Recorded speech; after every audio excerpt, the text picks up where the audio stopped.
વંદે શ્રી પુરુષોત્તમં ચ પરમં ધામાક્ષરં જ્ઞાનદં વંદે પ્રાગજભક્તમેવ મનઘં બ્રહ્મસ્વરૂપં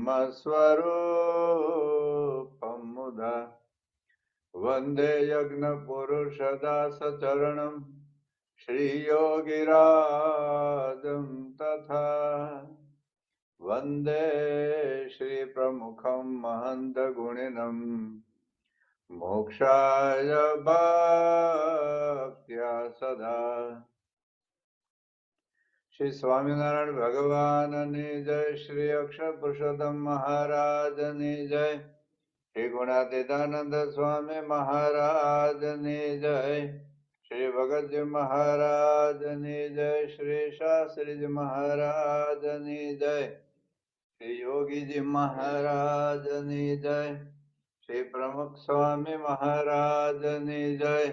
શ્રી મહંત સ્વામી મહારાજની જય. સુરત અક્ષરધામ મહોત્સવની જય. સ્વામિનારાયણ હરે. વચનામૃત ગરડા મધ્યનું 13મું તેજનું. સ્વામિનારાયણ હરે 1878 શ્રાવણ વદી અમાવસ્યાને દિવસ સ્વામી શ્રી સહજાનંદજી મહારાજ શ્રી ગરડા મધ્ય દાદા ખાચરના દરબારમાં શ્રી વાસુદેવ નારાયણના મંદિરની ઓસરીએ ચાકડા બિરાજમાન હતા. ને ધોળો ખેત પહેર્યો હતો તથા ધોળી ચાદર ઓઢી તેને મસ્તક ઉપર શ્વેત પાક બાંધી તેને પોતાના મુખારવિંદની આગળ મુનિ તથા દેશ દેશના ભક્તની સભા ભરાઈને બેઠી હતી.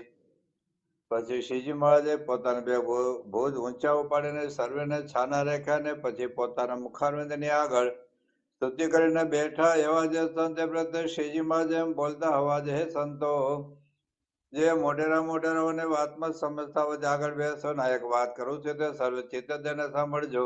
અને આજે મારે વાત કરવી છે તે કઈ ધંધે કરીને નથી કરવી તથા માને કરીને નથી કરવી તથા પોતાને મોટો વધારવા સારું નથી કરવી. એ તો એમ જાણીએ છીએ જ્યાં સર્વ સંત તથા વિભક્ત છે તેમાં તે વાત કોઈને સમજાય જાય તો તેના જીવનું અતિ રૂડું થાય તે સારું કરીએ છીએ. અને આ જે વાત છે તે મારી દીઠેલ છે ને મારા અનુભવ કરીને પણ મેં સિદ્ધ કરી છે અને સર્વશાસ્ત્રમાં પણ મળતી આવે છે. અને એ વાત સભામાં કર્યા જેવી નથી તો પણ સભામાં કરીએ છીએ. જે દર વખતે આપણે આટલો વતરવતનો ભાગ રિપીટ એટલા માટે કરીએ છીએ કારણ કે શ્રીજી મહારાજે જે આપણને વાત કરે છે એ વાત 100% સાચી છે. એના અનુભવ કરીને સિદ્ધ કરી છે, એમને જોયેલી છે, શાસ્ત્રમાં મળતી આવેલી વાત છે. અને પાછું એ સભામાં કરવા જેવી નથી છતાં કરીએ છીએ કારણ કે આપણે જીવનું કલ્યાણ કરવું છે. એટલા માટે મહારાજ આજે વાત કરે છે માને કરીને નથી કરતા, દંભે કરીને નથી કરતા, પોતાને મોઢ વધારે સારું નથી કરતા, પણ આપણું કલ્યાણ થાય એના માટે એ વાત કરે છે. એટલે આપણું મન એમાં ખૂંચે એટલા માટે આ દર વખતે આપણે આટલું રિપીટ કરીએ છીએ. હવે શ્રીજી મહારાજ આગળ પોતાની સ્થિતિનું જે રહસ્ય બતાવ્યું છે અને આ જે મને વર્તે છે તેનું શું કારણ છે તો મારી ઇન્દ્રિયોની જે વૃત્તિ છે તે પાછી વળીને સદા હૃદયના વિશે જે આકાશ છે તેનું વિશે વર્તે છે અને તે હૃદય આકાશ વિશે અતિશય તેજ દેખાય છે. જેમ ચોમાસા વિશે આકાશમાં વાદળા છાઈ રહ્યા હોય તેમ મારા હૃદય વિશે એકલું તેજ વ્યાપી રહ્યું છે અને તે તેજ વિશે ભગવાનની મૂર્તિ દેખાય છે તે અતિશય પ્રકાશમાન છે. ટૂંકમાં શ્રીજી મહારાજને આત્માની પરમાત્માનો સાક્ષાત્કાર છે.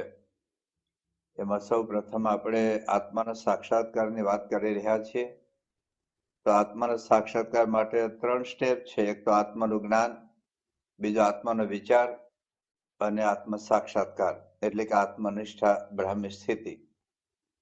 તો અત્યાર સુધી આપણે આત્મજ્ઞાન વિશે જાણ્યું કે હકીકતમાં આપણું વાસ્તવિક સ્વરૂપ શું છે.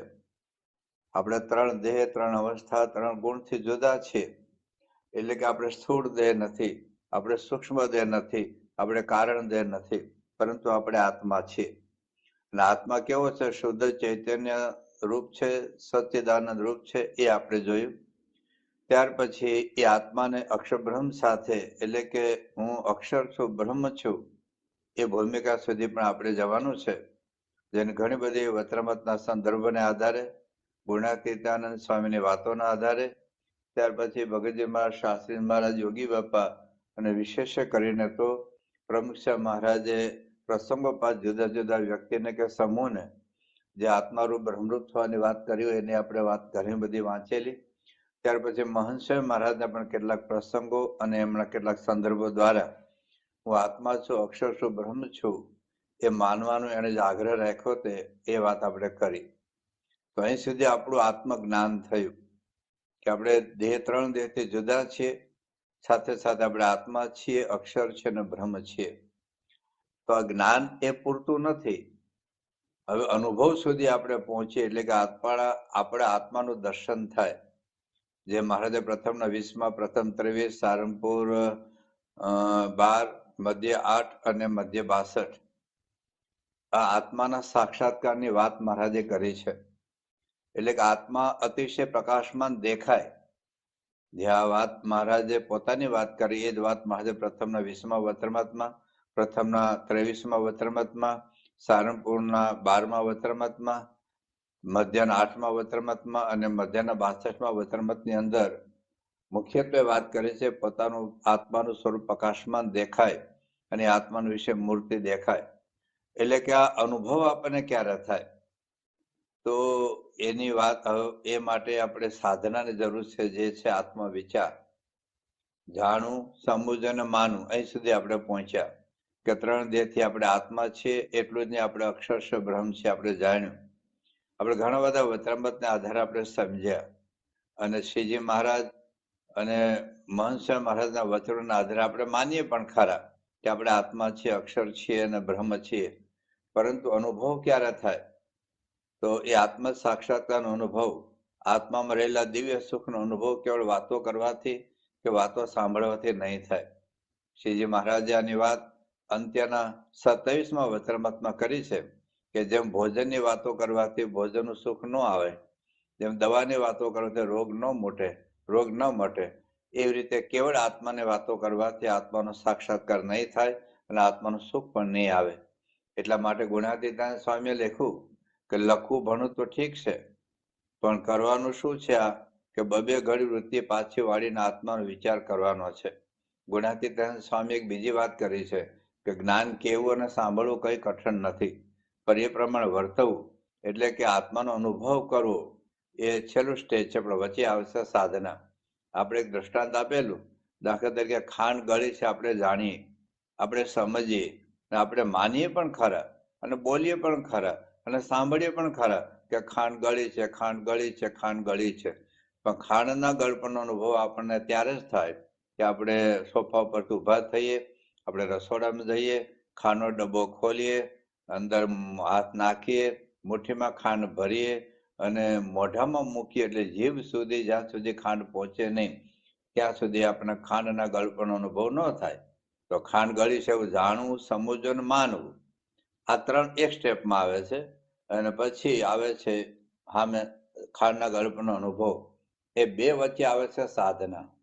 એટલે આટલું સ્ટેપ છે, જાણવું, સમજવું, માનવું, કરવું અને અનુભવવું. આ 5 સ્ટેપ યાદ રાખજો. જાણવું, પછી સમજવું, પછી માનવું, પછી આવે છે કરવું એટલે કે સાધના કરવી, અને પછી આવે છે અનુભવવું. તો અત્યાર સુધી આપણે આ જાણવું, સમજવું, માનવું એટલી વાત આપણે સમજ્યા. હવે આવે છે આત્માનો વિચાર કરવો. એ આત્માનો વિચાર કરવો એ સાધના છે. બાકી આપણે જાણીને બેસી રહીએ તો કઈ રિઝલ્ટ નહીં આવે. તો આત્માનો વિચાર કેવી રીતે કરવો એને ખૂબ અદ્ભુત વાતો મહારાજે વચનામૃતમાં કરી છે. એના ખૂબ સંક્ષિપ્તની અંદર આપણે જોઈશું. 13 મુદ્દા છે. 13 મુદ્દા આપણે યાદ રાખીશું અને એ પ્રમાણે થોડું ઘણું પણ જો કરવાનો પ્રયાસ કરીશું ક્યારેક તો આપણને ઘણું બધું રિઝલ્ટ આવશે અને મહારાજ આપણને જેવા બનાવવા માગે છે એવા આપણે થઈ શકીશું. તો સૌ પ્રથમ પહેલી વાત શું છે? પહેલો મુદ્દો કે આપણે પોતાનું બળ નહીં કામ એટલે ભગવાનને પ્રાર્થના. શ્રીજી મહારાજ અને ગુણાતીત ગુરુઓને પ્રાર્થના કરીએ કે મને આમાં દ્રષ્ટિ પડે, મારી વૃત્તિ ખૂંચે અને મારે આત્મારૂપ થવું છે, બ્રહ્મરૂપ થવું છે, અક્ષરરૂપ થવું છે. એવો સંકલ્પ થાય, એના માટે સાધના હું કરી શકું અને એનો મને સાક્ષાત્કાર થાય. આ ભગવાનની સૌ પ્રથમ પ્રાર્થના, એમનું જ બળ, એમનો જ આધાર લેવાનો. અને એ જો આપણને શક્તિ આપે, બુદ્ધિ આપે, પ્રેરણા આપે, આપણને કરવાનો વિચાર આપે અને કરવાનું બળ આપે, તો આપણે કરી શકીએ એમ છીએ. તો પેલી વાત તો છે પ્રાર્થના. બીજી વાત છે કે દ્રઢ નિર્ધાર, ઠરાવ. આપણે ઘણું બધું જાણીએ છીએ, ઘણું બધું સમજીએ છીએ, ઘણું બધું માનીએ છીએ, પણ જ્યાં સુધી આપણે નક્કી નહીં કરીએ ત્યાં સુધી નહીં થાય. દાખલા તરીકે યોગાસન કરવા જોઈએ એવું આપણે કોણ નથી જાણતું? પ્રાણાયામ કરવા જોઈએ એવું કોણ નથી જાણતું? અથવા તો રોજ એક્સરસાઇઝ કરવી જોઈએ એવું કોણ નથી જાણતું? અથવા 32 વાર ચાવીને ખાવું જોઈએ એવું આપણે કોણ નથી જાણતું? અભાવ ગુણ ન લેવો જોઈએ એવું આપણે કોણ નથી જાણતું? બધા જાણીએ છીએ. પણ જ્યાં સુધી આપણે ઠરાવ નહીં કરીએ, આપણે દ્રઢ નિર્ણય નહીં કરીએ ને, ત્યાં સુધી ઓટોમેટિક આ કશું નહીં થાય. જેમ ઘરમાં રસોઈના બધા સાધનો હોય, બધા મસાલા હોય, બધે પ્રકાર અનાજના લોટ હોય, પણ જ્યાં સુધી કોઈ નક્કી ન કરે કે મારે રોટલી બનાવી છે, ભાખરી બનાવી છે, શીરો બનાવવો છે, લાડુ બનાવવો છે, સૂકી ભાજી બનાવી છે, નક્કી નહીં કરે ત્યાં સુધી ઓટોમેટિક બધું ભેગું થઈ જાય, શાક થઈ જાય, ઓટોમેટિક બધું ભેગું થઈ જાય, રોટલી બની જવું શક્ય નથી. નિર્ણય તો કરવો પડે. આપણી પાસે મર્સિડીઝ ગાડી હોય અને આપણે બધું પેટ્રોલ ડીઝલ બધું જ અંદર છે, પણ જ્યાં સુધી તમે નક્કી નહીં કરો કે હું નક્કી ન કરું મારે મર્સિડીઝનો ઉપયોગ કરીને મારે અમદાવાદ બાપાના દર્શન કરવા જવું છે, ત્યાં સુધી મર્સિડીઝ તમને ક્યાંય નહીં લઈ જાય. જે લોકો અમેરિકા પહોંચ્યા છે, કેટલો નિર્ણય કરે, કેટલી તકલીફ અને મુશ્કેલી વેઠીને જીવના જોખમે લોકો કેટલા જાય છે. કેટલાક લોકોને હાઈજેક કરીને બંધક બનાવી દે છે, કેટલાક લોકોનું ખૂન થઈ જાય છે, કેટલાક લોકો બરફમાં દબાઈ જાય છે, પણ છતાં કોઈ પણ કેનેડા અથવા મેક્સિકન બોર્ડર ક્રોસ કરીને લોકો પહોંચે છે, કારણ કે નક્કી છે કે મારે અમેરિકા પહોંચવું છે. એવી રીતે આ પણ એક નિર્ણય કરવો પડે કે મારે આત્મારૂપ બ્રહ્મરૂપ થવું છે. મહારાજનો આટલો બધો આગ્રહ છે. શ્રીજી મહારાજની વાત કરીને ગુણાતીતાન સ્વામીએ 5 વચનામૃત વંચાવેલા. પ્રથમનું 23મું વચનામૃત છે, મધ્ય 30-45, અમદાવાદ બીજું ને ત્રીજું. આ 5 વચનામૃત વંચાવીને ગુણાતીતાનંદ સ્વામી એવું બોલેલા કે આ વાત આજે સમજો તો ભલે કોટી કલ્પે પણ સમજાવગર છૂટકો નથી. હવે એક કલ્પ એટલે 8 અબજ 64 કરોડ વર્ષ થાય, એવા કરોડ કલ્પ એટલે કોટી કલ્પે પણ આ વાત સમજાવગર છૂટકો નથી. નિજાત્માનું બ્રહ્મ રૂપમ. તો કરોડ કલ્પો પછી જે કરવાનું છે તે આ જન્મે શા માટે ન કરવું? એમ કોઈ આપણને રોગ થયો, ડોક્ટર એમ કે આ દવા તમે લો, આ દવા આજે લેશો તોય રોગ મટશે અને 25 વર્ષ પછી લેશો તો જ રોગ મટશે. તો ક્યારે દવા લઈએ આપણે? 25 વર્ષ પછી જો આની આ દવા લેવાની હોય અને 25 વર્ષ પછી ઘણી વખત રોગ વધી જાય, કંટ્રોલમાં ન પણ આવે, અને કદાચ એટલો ને એટલો રોગ હોય, પણ 25 વર્ષ સુધી દુખાવો સહન કર્યા પછી પણ જો આની આ દવા લેવાની હોય તો આજે શા માટે ન લઉં? તો જે આત્મારૂપ બ્રહ્મરૂપ અક્ષરરૂપ થયા વગર છૂટકો જ નથી, એના વગર ભક્તિનો અધિકાર નથી, એના વગર સાચી ઉપાસના થઈ શકે એમ નથી, એના વગર સ્વભાવ દોષો વાસના ટળી શકે એમ નથી, એના વગર અભાવ ગુણ માયામાંથી આપણે નીકળી શકાય એમ નથી, એના વગર ભગવાનમાં સત્પુરુષમાં આપણને દિવ્ય ભાવ કાયમ રહેશે નહીં. આ બધું જ આપણે જાણીએ છીએ, પણ હવે નિર્ણય કરવો પડશે આપણે કે મારે હવે થોડું, જે બાપા બોલ્યા હતા ને રોજ 1 કલાક વિચાર કરો, મેં પહેલા કીધું હતું દિલ્હીમાં, સ્વામી કે રોજ 1 કલાક વિચાર કરો કે હું આત્મા છું. તો સંત કે બાપા પણ રોજ 1 કલાક, તો સ્વામી કે અડધો કલાક તો વિચાર કરો જ.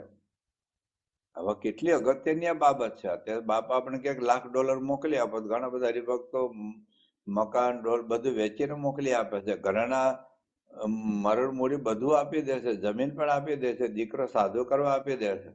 આપણે પણ ઘણી વખત સેવામાં 2-4 મહિના જતા રહીએ છીએ. એ બધે મોટા પુરુષને જેમ આજ્ઞા પાડીએ છીએ એમ આ પણ એક આજ્ઞા છે કે પોતાના આત્માનો વિચાર કરવો. એટલે કે મારે બ્રહ્મરૂપ થવું છે, મારે ગુણાતીત થવું છે, મારે અક્ષરરૂપ થવું છે, અને આત્માનો વિચાર મારે કરવો છે, તો એક નિર્ણય કરવો પડશે. બીજી વાત આ છે. ત્રીજી વાત એ છે કે મહારાજે લખ્યું છે મધ્યના 35મા વચનામૃતમાં કે હું આત્મા છું, આત્મા છું, આત્મા છું બોલવાથી આત્મનિષ્ઠા દ્રઢ નહીં થાય. એટલે એના માટે ભગવાનની ઉપાસના, ભગવાનનો મહિમા, ભગવાનની નિષ્ઠા એક ભલે શાબ્દિક રીતે પણ થોડુંક એવું કરવું પડશે. મહારાજે પ્રથમના 20મા વચનામૃતમાં આ વાત કરી છે કે ભગવાનના પ્રતાપનો વિચાર કરીને પેલી શરત આ છે કે ભગવાનનો મહિમા સમજો, ભગવાનનો પ્રતાપ સમજો. એ સ્વામિનારાયણ ભગવાનનું સામર્થ્ય શું છે, એમનો શક્તિ અને પ્રભાવ શું છે, એમનું ઐશ્વર્ય શું છે. કે મહારાજ એના ભગવાન મહિમાની વાતો ઘણા બધા વચનામૃતમાં કરી છે. પ્રથમનું 56મું વચનામૃત છે, પ્રથમનું 78મું વચનામૃત છે, અંત્યનું 32મું વચનામૃત છે, અને બીજા ઘણા બધા વચનામૃતની અંદર મહારાજે પોતાના સામર્થ્ય અને અસાધારણ વાતો કરી છે. તો ભગવાન મહારાજ કહે છે આવો જો મહિમા સમજાય. પ્રથમના 56મા વચનામૃતમાં જ્યારે મુક્તાનંદ સ્વામી એવો પ્રશ્ન પૂછ્યો કે મહારાજ દેહ ને આત્મા જુદા છે ને, એવું અમે કથા વાર્તામાં સાંભળીને નક્કી કર્યું છે, પણ દેહ ને આત્મા જુદા ન થતા. આપણે એક્ઝેક્ટ જો મુક્તાનંદ સ્વામીનો પ્રશ્ન આપણે વાંચીએ ત્યારે પછી મહારાજનો જવાબ બહુ જોરદાર આવે છે. મારે કેમ કથા વાર્તા સાંભળીને ભાઈ નોખા નહીં પડાય. તો જો મહારાજ પ્રથમના 56મા વચનામૃતમાં મુક્તાનંદ સ્વામી કેવો પ્રશ્ન પૂછે છે કે ઇન્દ્રિયો, અંતઃકરણ અને પ્રાણ તથા જાગ્રત, સ્વપ્ન અને સુષુપ્તિ એ 3 અવસ્થા તથા સ્થૂળ, સૂક્ષ્મ અને કારણ એ 3 શરીર એ સર્વોદ્યોગી જીવનું સ્વરૂપ ન્યારું છે એવું સત્સંગ માટે સાંભળીને દ્રઢ નિશ્ચય કરો જલો કે દેહ આત્મા જુદા છે. પાકું કરી દીધું કથા વાર્તા સાંભળીને. પછી હું કહે છે તો આપણી ઇન્દ્રિયો, અંતઃકરણ આદિ ભેળો મળીને સુખરૂપ એવો જે જીવાત્મા તે પરમાત્માનું ભજન સ્મરણ કરતો હતો કોઈ સંકલ્પને યોગ્ય કરીને દુખ્યો કેમ થઈ જાય છે. આત્મા તો સચ્ચિદાનંદ છે, આનંદ સ્વરૂપ આપણો સ્વભાવ છે, સુખ આપણું ગુણ છે, છતાં દુઃખી કેમ થઈ જાય છે. પછી શ્રીજીમાં જ બોલ્યા છે કેટલાક સિદ્ધ થાય છે ને કેટલાક સર્વજ્ઞ થાય છે ને કેટલાક દેવતા થાય છે ઇત્યાદિ અનંત પ્રકારની મોટે પામે છે તથા પરમપદે પામે છે.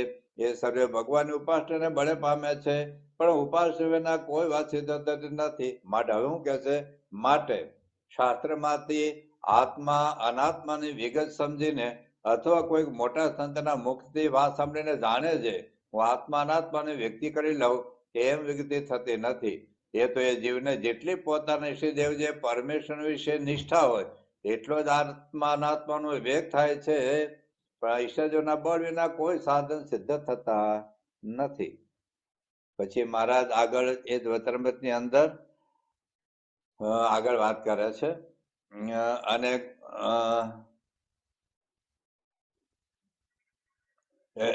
શ્રીમાં આગળ વાત કરે છે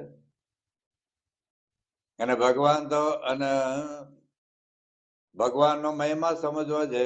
ભગવાન તો ગોલોક, વૈકુંઠ, શ્વેત જે બ્રહ્મમૂળ તેના પતિ છે અને મનુષ્ય જેવા જણાય છે તે તો ભક્તના સુખની અર્થે જણાય છે, પણ એની મૂર્તિ છે તે ગોલોકાદિક જે પોતાના ધામ તેને વિશે એક એક નખમાં કોટી કોટી સૂર્યના પ્રકાશયુક્ત જણાય છે. અને મર્ત્ય લોક વિશે તો ભગવાનની મનુષ્ય સેવા કરે છે અને દીવો કરે છે ત્યારે આકાશ ત્યારે તેના આગળ પ્રકાશ થાય છે, પણ એ તો સૂર્ય ચંદ્રાદિક સર્વને પ્રકાશના દાતા છે. અને ગોલોકાદિક જે ધામ છે તેના વિશે તો રાધિકા, લક્ષ્મી આદિક જે પોતાના ભક્ત છે તેમણે નિરંતર સેવા એવા જે ભગવાન છે. અને જ્યારે બ્રહ્માનો પ્રલય થઈ જાય છે ત્યારે આ પ્રગટ ભગવાન છે તે જે કરે છે. અને પછી સૃષ્ટિ રચવાને સમયે પણ પ્રકૃતિ પુરુષ દ્વારા કરીને અનંત કોટી બ્રહ્માંડો એ જ ભગવાન ઉપજાવે છે. એવી રીતે ભગવાનનો મહિમા વિચારવો એ જ આત્મા અનાત્માના વિવેકનું કારણ છે. મહારાજ બધા પ્રગટ ભગવાનની વાત કરે તો અત્યારે મહંત સાહેબ મહારાજ આપણા જેવા દેખાય છે. મહારાજ કે દીવો કરી તારે એનું રૂપ દેખાય, પણ સૂર્ય ચંદ્ર તેજ આપનારે એ છે. મનુષ્ય જેવા દેખાય પણ મનુષ્ય જેવા નથી. તો આવો ભગવાનનો મહિમા, પ્રગટ ભગવાનનો મહિમા જો આવો સમજાય તો પછી મહારાજ કહે છે આત્મા અનાત્માનો વિવેક થાય છે. અને તેના 36મા વચનામૃતમાં પણ મહારાજ આ વાત કરે છે. મધ્યના 35મા વચનામૃતમાં પણ મહારાજે વાત કરી તેમ આકાશને 100 વર્ષ આમ ચાટે તો કઈ સ્વાદ આવે નહીં. એમ ભગવાનની મૂર્તિની ઉપાસના વગર આત્મા અને અનાત્મા એ જુદા પડેવા નથી. મહારાજે અંત્યના 36માં તો એવી વાત કરી કે કદાચ સાંખ્ય યોગમાં ક્યાંક લખ્યું હોય પણ ખાલી દેહ અને આત્મા જુદા સમજવાથી આત્મા દ્રઢ થાય, મહારાજ કે એવો કોઈ અમે દીઠો નથી. એટલે શાસ્ત્રમાં એ વાત લખીએ તો પણ ખોટી છે. તો શ્રીજી મહારાજ ત્રીજી બાબત આપણને સમજાવે છે. પહેલી વાર આવે છે પ્રાર્થના, બીજી વાર આવે છે દ્રઢ સંકલ્પ નિર્ધાર, ત્રીજી વાર ભગવાનનો મહિમાનો વિચાર, ભગવાનની નિષ્ઠા, ઉપાસના. ચોથી બાબત છે કે પ્રગટ જે ગુણાતીત અક્ષરબ્રહ્મ સત્પુરુષ છે એનો મન, કર્મ, વચન, પ્રસંગ. કારણ કે સત્પુરુષની કૃપા વગર, સત્પુરુષની દ્રષ્ટિ વગર આ કામ આપણે સિદ્ધ કરી શકીએ એમ નથી. એટલા માટે જે પ્રથમનો 20માં લખ્યું ને કે જેને સત્સંગ થયો છે એનો તો આત્મદર્શન પોતાના હાથમાં જ છે. તો સત્સંગ એટલે સત્પુરુષ. સત્પુરુષ કેમ કરવું તે તો કેમ કરીએ તો મહારાજે મધ્યાહન 51માં વચનામૃતમાં વાત લખી છે કે સત્પુરુષની આજ્ઞા પ્રમાણે વર્તે જ આત્મસત્તા રૂપે વર્તે છે. બીજું, સત્પુરુષમાં પ્રીતિ. પ્રીતિ એટલે વિશ્વાસ આવે, અને વિશ્વાસ એ કરીને પણ દેહ અને આત્મા જુદા છે એવું મનાય. પછી વળી મહારાજે વડતાલ 11માં એ વાત કરી છે કે સત્પુરુષ વિશે દ્રઢ પ્રીતિ એ જ આત્મદર્શનનું સાધન છે, અને ભગવાનના સાક્ષાત્કાર દર્શનનું પણ એ જ સાધન છે. એટલે જ્ઞાન કરવું, જ્ઞાન જાણવું, જ્ઞાન સમજવું, જ્ઞાન માનવું અને અનુભવવા માટે સત્પુરુષની કૃપા દ્રષ્ટિ જરૂર છે. એટલે જેટલું મન, કર્મ, વચને આપણે સત્પુરુષનું સમાગમ કરીએ તો એમની કૃપાથી દેહને આત્મા જુદા પડે એવા છે. તો મહારાજે સારંગપુરના 9મા વચનામૃતમાં વાત કરી છે કે અતિશય દ્રઢ શ્રદ્ધા અને વિશ્વાસથી જો સત્સંગ કરે તો છતાં જીવ ભ્રમરૂપ થઈ જાય છે. ગુણાતીતાનંદ સ્વામી પણ એને વાતમાં લખ્યું છે કે કોટી જન્મ કસર ટળો આ જ ટળી જાય અને ભ્રમરૂપ થઈ જાય તો ખરેખર સાધુ મળે અને કહે તેમ કરે. તો એક બીજી એક વાતમાં લખ્યું છે સ્વામીએ કે સત્પુરુષમાં હેત હોય, વિશ્વાસ હોય અને એમની સાથે નિષ્કપટપણે વર્તાય તો જીવ ભ્રમરૂપ થયા વગર રહે નહીં. ટૂંકમાં આ વચ્ચે સત્પુરુષની જરૂર પડશે જ. આ ચોથું સ્ટેપ છે. ત્યાર પછી 5મું સ્ટેપ એવું છે કે હવે પોતાને થોડુંક વ્યક્તિગત સાધના. આ તો આપણું માનસિક થઈ ગયું, હવે બધું તો માનસિક જ છે. તો પેલી પ્રાર્થના આવે, બીજું દ્રઢ સંકલ્પ નિર્ધાર આવે, ત્રીજું ઉપાસનાનું બળ આવે, ચોથું સત્પુરુષને મન, કર્મ, વચન અતિશય આપણે રાજી કરીએ તો હાથ છૂટી ભલા થઈ જાય. ત્યાર પછી 5મો વિચાર એવો છે કે દેહ અને આત્માના જે જુદા જુદા લક્ષણો છે એ થોડું વિચારે. જેમ પંખો અને ટ્યુબલાઇટ જુદા દેખાય છે ને કારણ કે બેના લક્ષણ જુદા છે. જેમ ચકલી અને ગાય જુદી જ દેખાય આપણને કારણ કે બેના લક્ષણ જુદા છે. એવી રીતે દેહના લક્ષણો જુદા છે અને આત્માના લક્ષણો જુદા છે. તો શ્રીજી મહારાજે સારંગપુરના પહેલા વચનામૃતની અંદર આ બહુ સ્પષ્ટ વાત કરી છે. તો એ બેના લક્ષણો જુદા છે એટલે બે જુદા જ હોવા જોઈએ એવું આપણને મનાય. તો મહારાજે શું કહ્યું છે, અને એના આત્મનિષાદ એવી રીતે જોઈએ છે હું ચૈતન્ય છું અને દેહ જડ છે. કારણ કે આ દેહમાંથી આત્મા જતો રહે તો દેહ કશું કરી શકતો નથી. એને લાકડાથી બાળીએ તોય પણ એને કઈ દુઃખ થતું નથી. તો દેહ જડ છે. પછી હું શુદ્ધ છું ને દેહ નરકરૂપ છે. હું અવિનાશી છું ને દેહ નાશવંત છે. તો બેના લક્ષણો જુદા છે. જેમ ટ્યુબલાઇટ અને પંખાના લક્ષણ જુદા છે, જેમ સાયકલ અને ગાડીના લક્ષણ જુદા છે. પછી એવી રીતે દેહના આત્મા જુદા છે અને દેહ નાશવંત છે. હું આનંદરૂપ છે ને દેહ દુઃખરૂપ છે. તો આવી રીતે બે લક્ષણો જુદા છે. એવી રીતે વિચાર કરીને પણ આત્માનો જુદો વિચાર કરવો. એવી રીતે મહારાજે સારંગપુરના 12મા વચનામૃતમાં પણ દેહ અને આત્મા જુદા છે એના લક્ષણો બતાવ્યા છે. એમાં છેલ્લે મહારાજે વાત કે આત્માનો વિચાર કેવી રીતે કરવો એ સ્વયં પ્રકાશન સ્વામીનો પ્રશ્ન છે. તો મહારાજે છેલ્લે એક વાત એ કરે છે, આખે વાંચવા જેવું છે, તમે વાંચજો ઘેર જઈ. સારંગપુરનું 12મું વચનામૃત છે. એમાં મહારાજ શું કહે છે જો, અને દ્રષ્ટા અને દ્રષ્ટાના મધ્ય જે વિચાર, દ્રષ્ટા એટલે આત્મા, દ્રશ્ય એટલે દેહ. દ્રષ્ટા અને દ્રશ્યના મધ્ય જે વિચાર છે તે વિચાર કરીને એમ સમજવું છે દ્રષ્ટા અને દ્રશ્ય તે અતિશય જુદા છે. દ્રષ્ટા એટલે જોનાર આત્મા, દ્રશ્ય એટલે જે દેખાય છે દેહ, એ અતિશય જુદા છે. એમ સમજીને દેહના ભાવ તે દેહને વિશે હોમવા અને દ્રષ્ટા જે ચૈતન્ય તેના ભાવ તે ચૈતન્ય વિશે હોમવા. દેહના ભાવ કયા છે તો બાળ અવસ્થા, બાળ, યૌવન, વૃદ્ધ, સ્થૂળ, કૃશ, જીવવું, મરવું, એ સર્વે દેહના ભાવ છે. આ બધું દેહના લક્ષણો છે. તે આત્માનો વિષય માનવા જ નહીં. આત્મા જન્મતો નથી, આત્મા મરતો નથી, આત્મા વૃદ્ધ થતો નથી, આત્મા બીમાર થતો નથી, આત્મા દુઃખી થતો નથી, આત્માને વાગતો નથી, આત્મા છેદાતો નથી, ભેદાતો નથી, આત્માને અગ્નિ અડતો નથી. તો આ બધા આવી રીતે આત્માને જાણો, અને આત્મા વિશે માનવા જ નહીં.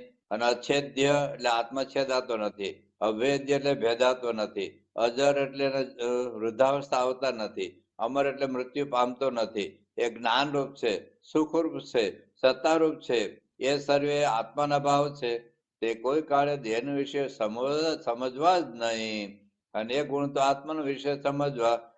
તો આવી રીતે મહારાજે દેહ અને આત્મા જુદા છે આવી વાત ઘણા બધા વચનામૃતમાં કરી છે. તો મધ્યનું બીજું વચનામૃત છે, મધ્યનું 62મું વચનામૃત છે, મધ્યનું 63મું વચનામૃત છે. તો આ બધા જુદા જુદા વચનામૃતને આધારે આવો થોડું વિચાર કરવાના, શબ્દો પકડવાના. ભલે ને આપણે બેઠા હોય ત્યારે કે દેહ તો નાશવંત છે, દેહ તો દુઃખરૂપ છે, હું તો અવિનાશી છું, હું તો શાશ્વત છું, હું તો શાંતિરૂપ છું.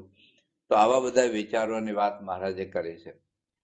ત્યાર પછી 7મો મુદ્દો છે, એ છે વિભિન્ન તર્કો દ્વારા. વિભિન્ન તર્ક દ્વારા દેહ અને આત્મા જુદા છે એ આપણે માનવું. તો તર્ક કેવી રીતે? દાખલા તરીકે જેમ બાળ અવસ્થાનો આપણો ફોટો હોય આપણો, અને વૃદ્ધાવસ્થા જો આ હું છું, હું છું, હું છું, હું છું એવું માનીએ છીએ. હકીકતમાં દર 7 વર્ષે દેશના કોષ બદલાઈ જાય છે, છતાં દેહ હું છું આપણે માનીએ છીએ. હકીકતમાં હું અને દેહ જુદા છે. 7 વર્ષે કોષ બધા બદલાઈ જાય.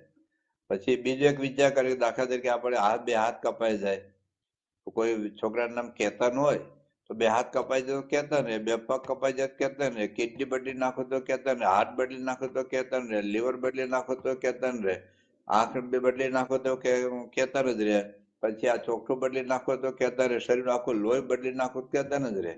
તો હકીકતમાં દેહ એ નથી, દેહ એનાથી જુદી વસ્તુ છે, તો એ આત્મા છે. તો આવા પછી દેહ એક સાધન છે. જેમ હથોડી એક સાધન છે, એમ ઇન્દ્રિયો પણ એક સાધન છે, અંતઃકરણ એક સાધન છે, દેહ એક સાધન છે.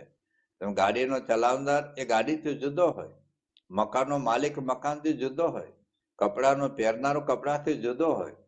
તો એવી રીતે આવા તર્ક અને વિચારથી પણ દેહ અને આત્મા જુદો છે એવું માનવું. તો આટલી વાત ફરી વખત આપણે વાત કરતા જઈએ.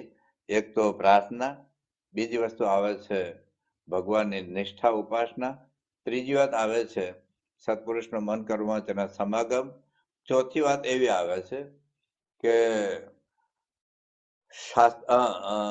સત્પુરુષને પહેલી ફરી વખત આપણે આવીએ, પહેલી વાર આવે છે શું કહેવાય પ્રાર્થના, બીજી વાર દ્રઢ નિર્ધાર, એ ભૂલી ગયો, દ્રઢ નિર્ધાર કરવો, નિશ્ચય કરવો, ત્રીજી વાત આવે ભગવાનની નિષ્ઠા આવે, ચોથી વાત આવે સત્પુરુષનો સમાગમ કરીને રાજી કરવા, પાંચમી વાત એ આવે કે શાસ્ત્રો, શ્રીજી મહારાજ અને મહંત સ્વામીના વચનમાં વિશ્વાસ રાખીને, ભલે આપણે સમજાય બુદ્ધિ બેસક ન બે, પણ એમ કહે છે કે દેહ આત્મા જુદા છે તો આપણે માની લેવું. તો પ્રથમના 16મા વચનામૃતમાં કહે છે કે સત્પુરુષ કહે છે કે તું દેહ આત્માથી નોખો છે, એ વચનને પરમ સત્ય માને. તો પાંચમી બાબત આવે છે કે શાસ્ત્રો, શ્રીજી મહારાજ અને સત્પુરુષના વચનમાં વિશ્વાસ રાખીને દેહના આત્મા જુદા છે માનવું. પછી છઠ્ઠી બાબત એ આવે છે કે દેહ અને આત્માના લક્ષણો જે જુદા જુદા શાસ્ત્રોમાં બતાવ્યા છે, તે જુદા જુદા લક્ષણોના આધારે પણ દેહ અને આત્મા છે જુદું છે એવું મનાય. ત્યાર પછી એક વાત એ આવે છે કે તાર્કિક રીતે, જેમ દેહ એક ડગલો છે તો કપડો પહેરનાર જુદો હોય, તો એક તાર્કિક રીતે પણ દેહ અને આત્મા જુદા છે એવું મનાય. પછી આત્મ સાંખ્ય વિચાર, કે મહારાજે લોહીના 10મા વચનામૃતની અંદર, ત્યાર પછી મધ્યનું 24મું વચનામૃત છે, વરતાલનું 20મું વચનામૃત છે, એમાં સાંખ્ય જ્ઞાને કરીને દેહ અને આત્મા જુદા છે. તો સાંખ્યના વિચાર, સાંખ્યની આખી સાધના છે, પણ એને આધારે આપણે એટલું ઉપયોગી થાય કે ભાઈ દેહ અને આત્મા જુદા છે, આત્મા દેખાતો નથી, એના કારણો બતાવ્યા છે, પણ છે જુદા, તો સાંખ્ય વિચાર કરીને. ત્યાર પછી આટલું થયું એટલે આપણે દેહ અને આત્મા જુદા માન્યા. હવે 8મા પોઈન્ટ સુધી 9મો મુદ્દો એ આવે છે કે અક્ષરબ્રહ્મ ગુણાતીત જે સત્પુરુષ છે એના માયા પર સમજીને દિવ્ય એને જ પોતાનું સ્વરૂપ માનવું, એને જ પોતાનો આત્મા માનવું. એટલે કે મારી જગ્યાએ ગુણાતીતાનંદ સ્વામી હોય તો કેવી રીતે વર્તે, મારી જગ્યાએ મહંત સ્વામી મહારાજ હોય તો કેવી રીતે વર્તે. તો ગુણાતીતાનંદ સ્વામીથી માંડીને મહંત સ્વામી મહારાજ સુધી એ મારું સ્વરૂપ છે. તો જુદા જુદા પ્રસંગ હોય, ક્યારેક આપણે ગુણાતીતાનંદ સ્વામી, ક્યારેક ભગતજી મહારાજ, ક્યારેક શાસ્ત્રીજી મહારાજ, ક્યારેક યોગી બાપા, ક્યારેક પ્રમુખ સાહેબ મહારાજ, ક્યારેક મહંત સાહેબ મહારાજ, એ જુદા જુદા પ્રસંગોએ એ લોકો કેવી રીતે વર્ત્યા છે. તો હું તો એ જ છું, જો મહંત સાહેબ ખોટું ન લાગે તો મને ખોટું ન લાગે. મહંત સાહેબ મહારાજ આટલી ઉંમરે એને ઉસારે છે, મારે ઉસાર રાખવાનો છે. મહંત સાહેબ મહારાજ કેટલી સ્થિરતાથી પૂજા કરે છે, મારે એ પૂજા કરવી છે. તો આવા પ્રસંગોની અંદર ગુણાતીત સત્પુરુષ મારું સ્વરૂપ છે. એટલે કે હું અક્ષર બ્રહ્મ છું. અક્ષરમ અહમ પુરુષોત્તમ દાસોસ્મી. તો આવા એક ભાવથી દરેક ક્રિયામાં મહંત સાહેબ મહારાજ ક્રિયા કરે છે, મહંત સાહેબ મહારાજ સાંભળે છે, મહંત સાહેબ મહારાજ બોલે છે, મહંત સાહેબ મહારાજ જમે છે. તો આપોપુની વાત મહારાજે જેતરપુરના પહેલા વચરમતમાં, લોહીના 10મા વચરમતમાં અક્ષરબ્રહ્મ જે સત્પુરુષ છે એને પોતાનો આત્મા માનો. એટલે યોગી બાપાએ આખા સંપ્રદાયમાં આ જ ખોટ છે. દેહના આત્મા જુદા છે, દેહના આત્મા જુદા, તો બધા બહુ બોલે છે. પણ ગુણાતીત સત્પુરુષને પોતાનો આત્મા નથી માનતા ને, એ આખા સંપ્રદાયની આ જ ખોટ છે. એટલે ટૂંકમાં અહીંયા એ વાત આવી કે અક્ષરરૂપ એવો જે અક્ષર બ્રહ્મ છે ને પોતાનું સ્વરૂપ માનું. એટલે હું બ્રહ્મ છું. મહારાજ એ વાત કરી છે મધ્યના 31મા વચરમતમાં. શ્રીજી મહારાજ એવું કહ્યું કે બ્રહ્મના જયારે મનન દ્વારા સંગ કરે, બ્રહ્મનો મનન દ્વારા સંગ એટલે શું કે પ્રકૃતિ પુરુષ એવું જે શુદ્ધ ગુણાતીત સત્પુરુષ અક્ષર બ્રહ્મ એ મારું સ્વરૂપ છે. એમાં હું લીન થઈ જાય એવી વાત મહારાજે મધ્યના 50માં પોતાની વાત કરી છે કે અક્ષર બ્રહ્મના સ્વરૂપ વિશે અમારું સ્વરૂપને મેં લીન કરી દીધું છે. કેવી રીતે? જો મધ્યનું 50મું વચનામૃત છે, એની વાત આપણે પછી વાંચી, પણ મૂળ વાત એટલી છે કે અક્ષર બ્રહ્મ જે સત્પુરુષ એને પોતાનું સ્વરૂપ માનું, એને પોતાનો આત્મા માનો, એની વાત મહારાજે લોયાના 10મામાં અને જેતરપુરના પહેલા વચનામૃતમાં વાત કરી છે. આ 9 સુધીનું સ્ટેપ થયું. હવે 10મું સ્ટેપ એવું છે કે અક્ષર એવું જે પોતાના આત્મા, એના વિશે ભગવાન પરબ્રહ્મ પુરુષોત્તમ નારાયણ બિરાજમાન છે એવું માનવું. જો આપણી સાધના શું છે, મેં બહુ 2-3 પ્રવચન પહેલા મેં વાત કરી હતી કે દુનિયાની સાધના અટકે છે તો હિન્દુ ધર્મની સાધના શરૂ થાય છે, અને હિન્દુ ધર્મની સાધના જ્યાં પૂરી થાય છે ત્યાં આપણી સ્વામિનારાયણ સંપ્રદાયની સાધના શરૂ થાય છે. તો મોટા ભાગે લોકો દેહના આત્મા જુદા માને ને બેસી જાય. મારે કે દેહને આત્મા જુદા એકચુઅલી તો માને નહીં ને એકચુઅલી તો થાય નહીં, ભગવાનની ઉપાસના વગર થાય જ નહીં. પણ કદાચ મહારાજ લખ્યું કદાચ કોઈ થાય. આપણે કેવું છે કે દેહ ને આત્મા જુદા છે એટલું નહીં, પણ એવા મારા આત્મા વિશે પરમાત્મા બિરાજમાન છે. હું ખાલી દેહ ના આત્મા જુદા છે એવું નહીં. તો શ્રીજી મહારાજે આ વાત ધારવાની વાત લખી છે. પેલા તો ધારો, પેલા તો માનો કે 3 દેહથી જુદો આત્મા છું અને આત્મા વિશે ભગવાન સાક્ષાત બિરાજમાન છે, આવું ધારી અને ભજન કરો. આપણે પ્રથમનું 23મું વચનમત વાંચેલું કે 3 દેહથી જુદો પોતાના આત્મારૂપ માને અને એમાં ભગવાનની મૂર્તિ ધારીને ભજન કરે. આપણે એમને સામના ઠક કર્યા રાખીએ છીએ. પણ શ્રીજી મહારાજે કેવી વાત સમજાવી છે? જો પ્રથમનું 23મું વચનમત છે. મહારાજ એમાં એવું કહે છે કે જાગ્રત, સ્વપ્ન, સુષુપ્તિ એ 3 અવસ્થા તથા સ્થૂળ સૂક્ષ્મને કારણે 3 દેહ, તેથી પર ને ચૈતન્ય એવું પોતાના સ્વરૂપને માને. પેલા તો માનું, બિલીવ, અને એ પોતાના સ્વરૂપને વિશે ભગવાનની મૂર્તિને ધારવી. ભલે દેખાય નહીં, મારા આત્મામાં ભગવાન બિરાજમાન છે એવું માનું. ડોક્ટર સ્વામી સારંગપુરા 10મા વચનમતની અંદર એક વાત વારંવાર વાંચે છે કે મારા ચૈતન્ય વિશે પુરુષોત્તમ નારાયણ બિરાજમાન છે માનવું. તો આ માનવાની વાત છે પહેલા. પછી મહારાજ શું કહે છે? પોતાના સ્વરૂપ વિશે ભગવાનની મૂર્તિને ધારીને ભગવાનનું ભજન કરે. આપણે એમનું ભજન કરીએ સ્વામિનારાયણ સ્વામિનારાયણ સ્વામિનારાયણ સ્વામિનારાયણ એમ નહીં, પણ એ સ્વામિનારાયણ મારા આત્મામાં બિરાજમાન છે. સ્વામિનારાયણ અર્થ શું થાય છે? હું સ્વામી છું અને નારાયણ મારા વિશે રહ્યા છે. હું સ્વામી છું અને પુરુષોત્તમ નારાયણ મારા વિશે રહ્યા છે. હું સ્વામી છું એટલે કે અક્ષર બ્રહ્મ છું અને પુરુષોત્તમ નારાયણ મારા વિશે રહ્યા છે. તો આવું એક ભજન. પછી એનો પ્રતાપ હવે શું કહે છે? જો આવું તમે ભજન કરશો કેવી રીતે? આમ 3 દેહથી જુદો પોતાના આત્માને માને, એ આત્મામાં ભગવાન મૂર્તિ ધારે અને ભજન કરે. તો હવે દાખલા તરીકે હું મહંત સ્વામી મહારાજ જય બોલો, એમનો બોલી ગયા. પણ મહંત સ્વામી મહારાજ એકચુઅલી તો અક્ષર બ્રહ્મ છે, તો આપણે અત્યારે પરબ્રહ્મ રૂપે એને જોઈએ છે, તે મારા આત્મામાં બિરાજમાન છે. ભગતજીમાં જઈ બોલવું એટલે ભગતજીમાં મારા આત્મામાં બિરાજમાન છે, એ પરબ્રહ્મ સ્વરૂપે, બાકી તો આપણે જ ભગતજી મહારાજ છીએ. તો આવું એક આત્મા સામે લઈ જવાની વાત છે. પછી મહારાજ શું કહે છે, આ મારી સાધના છે, 3 દેહથી જુદું પોતાનું સ્વરૂપ માનવું, એમાં ભગવાનની મૂર્તિ ધારીને ભજન કરવું. હવે મહારાજ એનું રિઝલ્ટ બતાવે છે.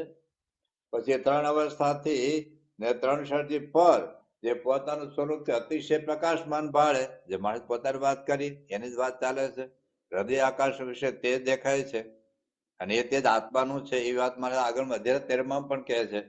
તો તેને અતિશય પ્રકાશમાન ભાળે આ અનુભવ થાય. પેલા જાણવું, સમજવું, માનવું, અને પછી આ સાધના કરવી. શું?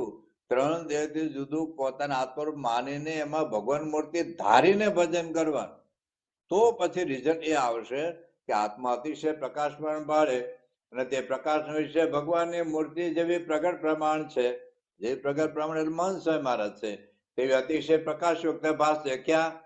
બહાર નહીં, અમદાવાદ નહીં, મંદિરમાં નહીં, આપણે આત્મામાં. આમાં ભગવાનની મૂર્તિ આપણે રાખીને ભજન કરતા હોય, માળા કરતા હોય પૂજા વખતે, એ બરાબર છે, પણ આ રીતે મારા આત્મામાં પણ ભગવાન જેવું માનીને જો આપણે ભજન કરીએ તો ભજન તે માયાનું આવરણ તૂટશે, માયા ખસી જશે.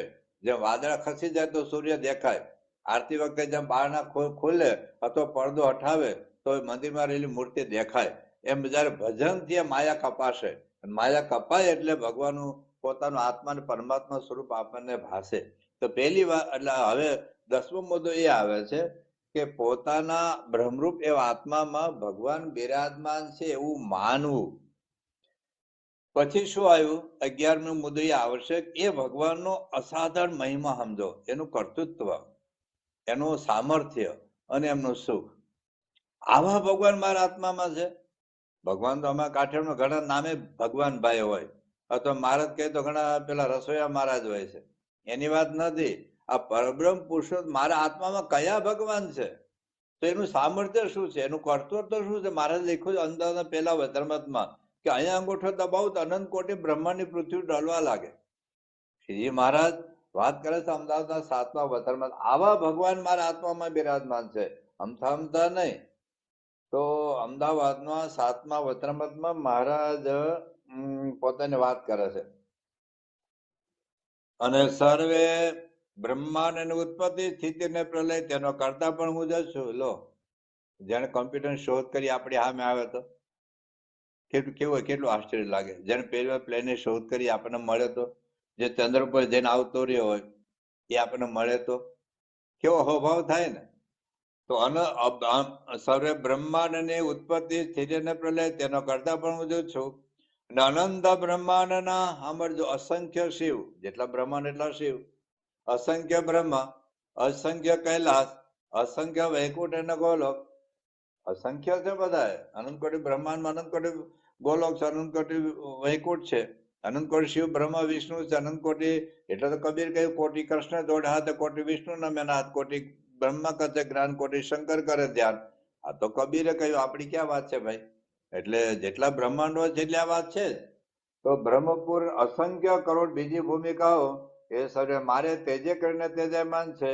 અને હું કેવો છું કે મારા પગને અંગૂઠે કરીને પૃથ્વીને ડગાવું તો અસંખ્ય બ્રહ્માંડની પૃથ્વી ડગવા લાગે, ને મારે તેજે કરીને સૂર્ય, ચંદ્રમાં, તારા દિગ જે સૂર્ય તેજયમાન છે, એવો જે હું તે મારા વિશે એમ સમજે ને નિશ્ચય કરે તો ભગવાન એવો જે હું તે મારા વિશે મન સ્થિર થાય, તે કોઈ કાળ વ્યભિચારને પામે નહીં. ને જે જીવ મારે શરણે આવ્યા છે અને એમ સમજશે તેને સર્વેને હું સર્વોપરી એવું જે મારું ધામ છે તેને પમાડીશ. તો શ્રીજી મહારાજનો આવો મહિમા, મારા આત્મામાં ભગવાન છે, પણ એ ભગવાન કેવા છે, એનું સામર્થ્ય શું છે, એનું કર્તૃત્વ શું છે, એનું સુખ કેટલું છે. એ ભગવાનના સુખની વાત તમે નંબર લખી લો તો સારંગપુરનું 1લું વચનામૃત છે, લોયાનું 18મો વચનામૃત છે. આ તો મુખ્ય વચનામૃત કહું છું. વરતાલનું 9મું વચનામૃત છે, વરતાલનું 16મું વચનામૃત છે, અંત્યનું 27મું વચનામૃત છે, અંત્યનું 28મું વચનામૃત છે, અંત્યનું 39મું. આ મેં મુખ્ય કીધા. ખાલી એક જ વચનામૃત આપણે વાંચીએ. સારંગપુરના પહેલા મારા આત્મામાં કયા ભગવાન છે, કેવા ભગવાન છે. હવે જો મહારાજે સારંગપુરના પહેલા વચનામૃતમાં, બાકી તો પછી નંબર મેં બધા કયા છે તમે વાંચજો.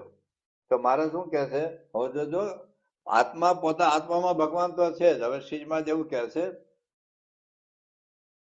હું આત્મા છું ને પ્રત્યક્ષ ભગવાન પામ્યા છે તે પરમાત્મા છે. અને ગોલોક વૈકુંઠ શ્વેત દ્વીપ તથા બ્રહ્મપુર તથા અનંત કોટી બ્રહ્માંડના પતિ જે બ્રહ્માદિક દેવ એ સર્વના સ્વામી જે પુરુષોત્તમ ભગવાન તે મને પ્રત્યક્ષ મળ્યા છે. અને તે મારા આત્મા વિશે પણ અખંડ વિરાજમાન છે. હવે અંદર સુધી લઈ જવાનું છે, ટૂંકમાં બહાર જે છે ને અંદર સુધી લઈ જવાનું છે. અને તે ભગવાન હવે કયા એ ભગવાન એક તો બહાર મન સ્વયં દેખાય છે અને મારા આત્મામાં દેખાય છે. અને એ ભગવાનોનું જે એક નિમિષ માત્રનું દર્શન એમ ક્ષણ પલકારો તે ઉપર અનંત કોટી બ્રહ્માના જે વિષય સુખ છે, અનંત કોટી બ્રહ્માની વાત જવા દો, એટલે ચા જેટલું સુખ નથી આવતું, આઈસ્ક્રીમ જેટલું નથી આવતું, પીઝા જેવું નથી આવતું, એક સિરિયલ જોવાનું એટલું નથી આવતું, એક 1.5 મિનિટની રીલ જોઈએ છે એમાં કલાકો ને કલાકો કાઢીએ છીએ. તો આ કેટલા આપણે ભૂલા પડ્યા છીએ. આપણે સુખનો ખજાનો અંદર છે.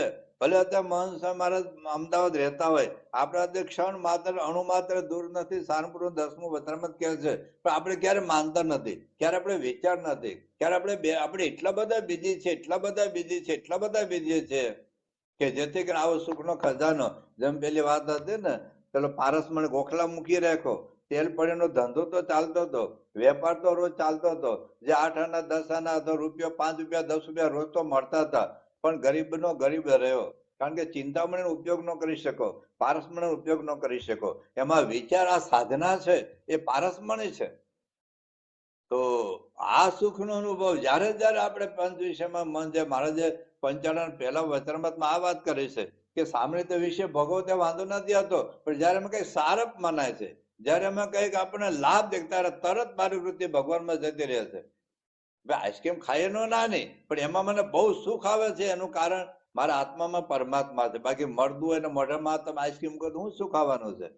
તો મહારાજ એ વાત કરે છે કે ભગવાનના સુખ સામે દ્રષ્ટિ કરો, અને ભગવાનનું સુખ કેટલું છે.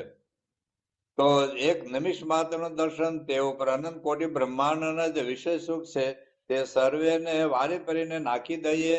અને ભગવાન એક રોમમાં જેટલું, એક રૂવાડામાં એક જેટલું સુખ છે તેટલું સુખ જો અનંત કોટી બ્રહ્માંડના વિષય સુખ ભેળા કરીએ. અનંત કોટી બ્રહ્માંડ કલ્પના, આ એક વાક્ય તો વિચારજો. બધું ટીવી બંધ કરીને, મોબાઈલ બંધ કરીને, પ્રવૃત્તિ બંધ કરી, અનંત કોટી બ્રહ્માંડનું સુખ, બધા વિષય સુખો, ખાલી રોટલી નહીં, ખાલી ભાખરી નહીં, ખાલી આઈસ્ક્રીમ નહીં, પીઝા નહીં, બ્રહ્માંડમાં જેટલા કઈ સુખ છે, તન મન ધનથી અથવા તો સત્તા સંપત્તિ સ્ત્રી બધું ભેગું કરો. અનંત કોટી બ્રહ્માંડ, એક બ્રહ્માંડનું નહીં. અને એ સુખ એક પલામાં મૂકીએ તો મારા શું કહે છે, જેટલું સુખ રહ્યું છે તેટલું સુખ જો અનંત કોટી બ્રહ્માંડના વિશ્વ સુખ ભેળા કરીએ તો પણ એના કોટીમાં ભાગને બરાબર પણ થાય નહીં, કરોડમાં ભાગ પણ ન થાય. લો, એક ભગવાનના રૂવાડાનું સુખ, બીજી બાજુ અનંત કોટી બ્રહ્માંડનું ટોટલ વિશ્વ સુખ ભેગું કરીએ તો ભગવાનના એક રૂમના સુખના કરોડમાં ભાગનું ન થાય. એ ભગવાન આપણાથી દૂર નથી પાછા. આજે આઈસ્ક્રીમ ધાકે ખાંડ હોય, મારી જીભથી 2 મિલીમીટર દૂર તો ખાંડનો મને ગળપણનો અનુભવ થાય, જીભનો અડે તો જ થાય. ખાલી 2 ml દૂર, 2 mm દૂર હોય, 2 મિલીમીટર દૂર હોય ને તોય પણ જીભને ટચ ન થાય ત્યાં સુધી ખાંડના ગળપણનો અનુભવ આપણને નહીં થાય. તો અત્યારે તમે અમેરિકા છો અથવા તો ભારતમાં હો, હું અહીંયા છું ધરમપુર, બાપા તો અત્યારે અમદાવાદ છે, અત્યારે આરામમાં ગયા હશે. તો આપણે સુખ છે, બાપા જાગે ને આપણે બાપા લાભ લેવા જઈને, બાપા દર્શન કરીએ, બાપા આપણે સામે આવે તો સુખ આવે, એવું થોડું છે. તો મહારાજ પ્રત્યેક ભગવાન ગૌણની વાત નથી, ગૌણ નથી કરવાના, તો આત્મામાં છે એ માનવાનું છે પાછું, એ માનવાનું છે પાછું. અને એ સુખનો આવો ખજાનો છે. તો 11મી બાબત એવી છે કે ભગવાનના મહિમાનો, ભગવાનનું સામર્થ્ય, એમનું કર્તૃત્વ, એના સુખનો વિચાર કરવો. ત્યાર પછી 12મો મુદ્દો એવો છે કે જે આપણને પ્રાપ્તિ થઈ છે, ભગવાન શ્રીજી મહારાજ, એના વિશે આપણને પ્રતીતિ થઈ છે, એના વિશે પ્રીતિ થઈ છે, એમને આપણે રાજી કર્યા, એવા ભગવાન મારા આત્મામાં બિરાજમાન છે. હવે હું પૂર્ણ કામ છું, હવે હું કૃતાર્થ છું, હવે મારે કશું બાકી નથી. અનંત જન્મ ધરી ધરીને, અનંત સાધનાઓ કરી કરીને મારે જે કઈ પ્રાપ્ત કરવાનું તે પ્રગટ પણ મળ્યા છે, એ મારા આત્મામાં પણ બિરાજમાન છે. મારાથી ક્ષણ માત્રનું માત્ર દૂર નથી, હું અક્ષરધામમાં જ બિરાજમાન છું. એટલા માટે હવે કૃતાર્થપણું અને પૂર્ણકમપણાનો અનુભવ કરવો એ 12મો મુદ્દો છે. અને છેલ્લે વાત આવે છે કે આ બધા જ મુદ્દાનું શ્રવણ, મનન, નિધિધ્યાસન કરવું અને આત્મા પરમાત્માનો વેગ લગાડી દેવો. બસ આત્મા પરમાત્માનો વેગ લગાડવાનો. મહારાજે આપણે જે 2 વચનામૃતની વાત કરી, અંત્યનું ને 27મું, કે કેવળ વાતે કરીને સુખ નહીં આવે, પણ શ્રવણ, મનન અને નિધિધ્યાસન એ જરૂરી છે. એમાં મહારાજ અંત્યના 27મા વચનામૃતમાં કહે છે,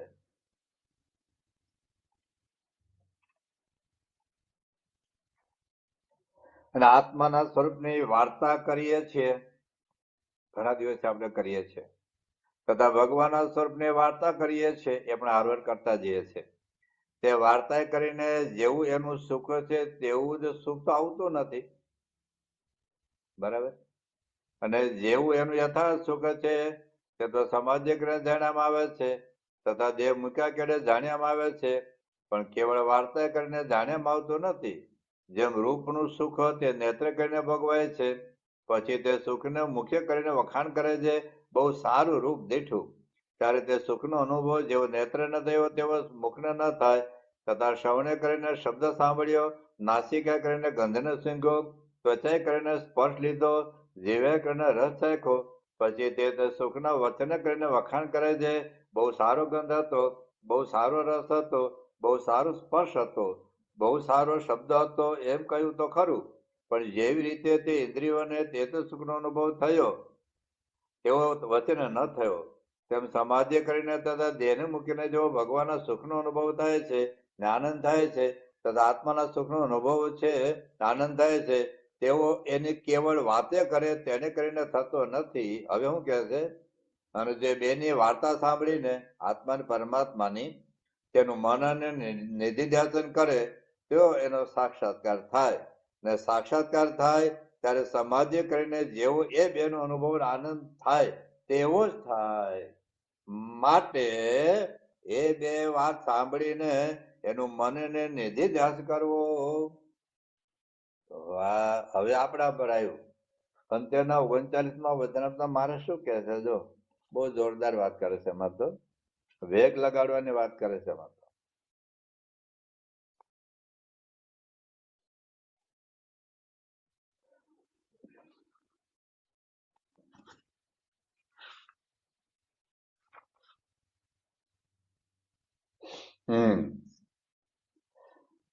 માટે એ 2 પ્રકારના જ્ઞાનને સાંભળીને આગળ આત્મા અને પરમાત્માનું જ્ઞાન શું છે એની વાત કરે છે.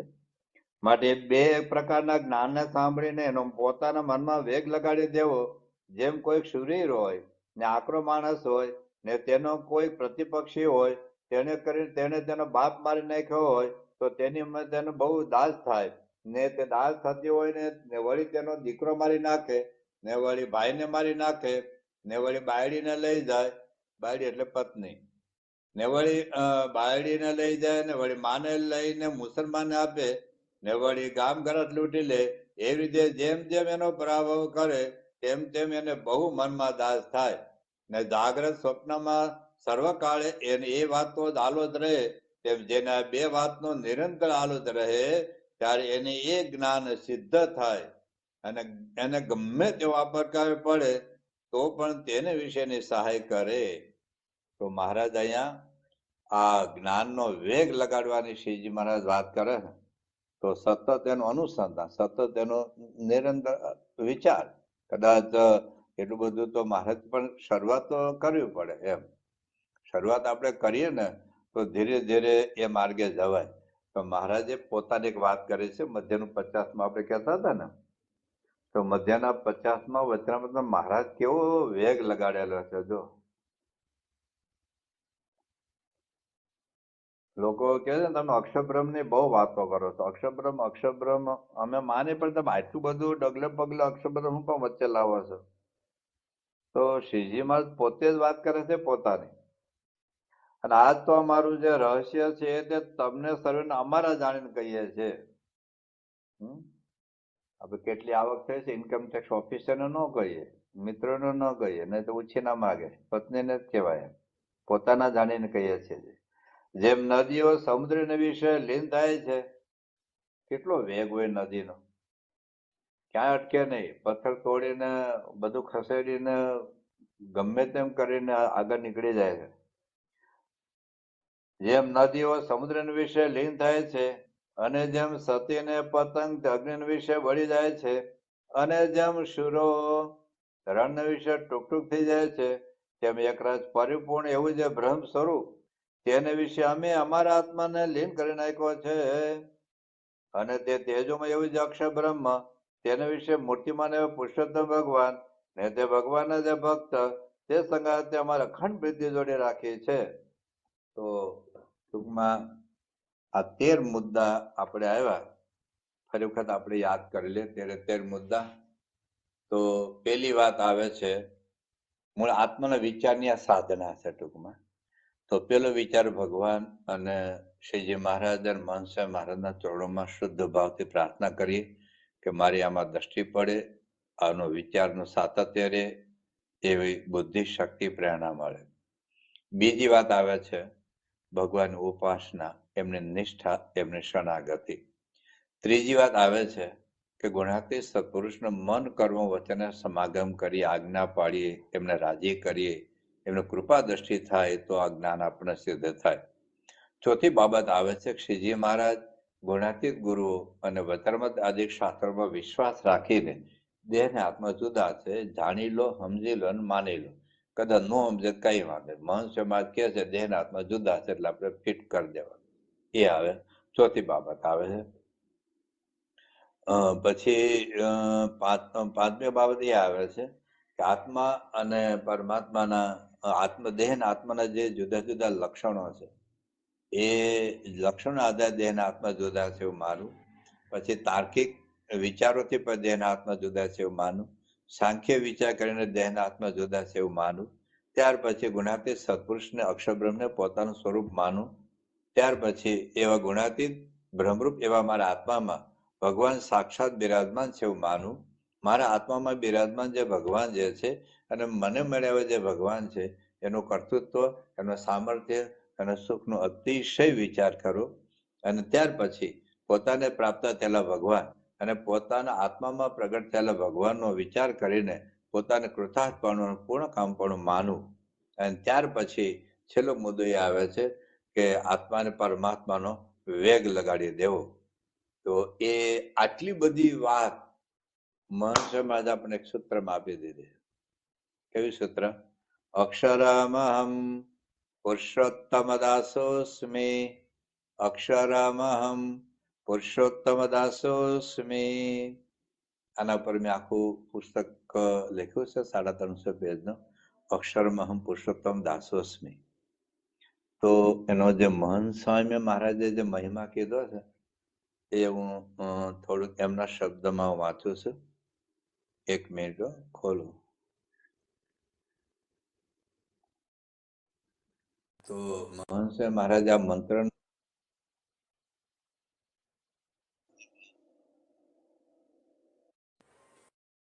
તો એમાં મહંત મહારાજ પોતે કહે છે અક્ષરમ અહમ પુરુષોત્તમ દાસોસ્મિ. આ મંત્ર તો અનાદિકાળનો છે, કારણ કે મહારાજ અને સ્વામી અનાદિ છે. આ મંત્ર માયા વચ્ચે છે જ નહીં. એમાં મહારાજ ને સ્વામી બીજો કોઈ નહીં. હવે આ ઉપનિષદમાં લખ્યું છે તત્વમસી અહમ બ્રહ્માસ્મા, અહમ બ્રહ્માસ્મિ, અયમ આત્મા બ્રહ્મ. એટલે મહંસે કે નવી વાત નથી કરી, એટલે કે આ મંત્ર તો છે જ. પછી મહંસ મહારાજ કહે છે અક્ષરમ અહમ પુરુષોત્તમ દાસોસ્મિ. એ મંત્રમાં ડાયરેક્ટ ભગવાનનો સંબંધ છે. આ મંત્ર બોલીએ છીએ ને તે પૂર્ણ પુરુષોત્તમ નારાયણ સાથે ડાયરેક્ટ સંબંધ છે, વાયા નહીં. આખા ધ્યાનમાં રાખવું. અક્ષરમાં પુરુષોત્તમ દાસોસ્મિ મંત્રમાં મહારાજ આપણે સિદ્ધાંત આવી જાય કયો? અક્ષર થઈને પુરુષોત્તમની ભક્તિ ઉપાસના કરવી. મહારાજ અને સ્વામીનો આ જ સિદ્ધાંત છે. એમનો આ બધા ઉપદેશમાં અક્ષરમ અહમ પુરુષોત્તમ દાસોસ્મિ આ વાત આવીને ઉભી રહે છે. અક્ષરમ અહમ પુરુષોત્તમ દાસોસ્મિ આ મંત્ર પરમ રહસ્ય છે. આ જ બ્રહ્મ વિદ્યા છે. આ જ સકળ શાસ્ત્રનો પરમ સાર છે. આ મંત્રમાં તો સર્વ શાસ્ત્રનો સાર છે. એટલે સારનો સાર આ મંત્રમાં આવી જાય છે. આ મંત્રમાં બધું જ આવી જાય છે. બીજું કઈ બાકી રહેતું નથી. અક્ષરમ અહમ પુરુષોત્તમ દાસોસ્મી આ તો બહુ મોટો મહામંત્ર છે. આ સર્વોપરી મંત્ર છે. એ મંત્રથી મોટો કોઈ મંત્ર જ નથી.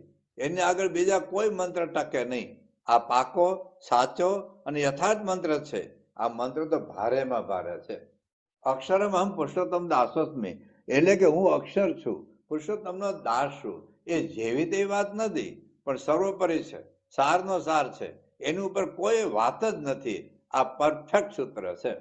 અક્ષરમ અહમ પુરુષોત્તમ દાસોસ્મી મંત્રમાં બધી વાતો આવી જાય છે. ગમે ત્યાં ગોળ ગોળ ફરીને પણ અંતે તો આ જ મંત્રમાં આપણી સાધનાની સમાપ્તિ છે. અક્ષરમ અહમ પુરુષોત્તમ દાસોસ્મી મંત્ર જ આપણું ધ્યેય છે.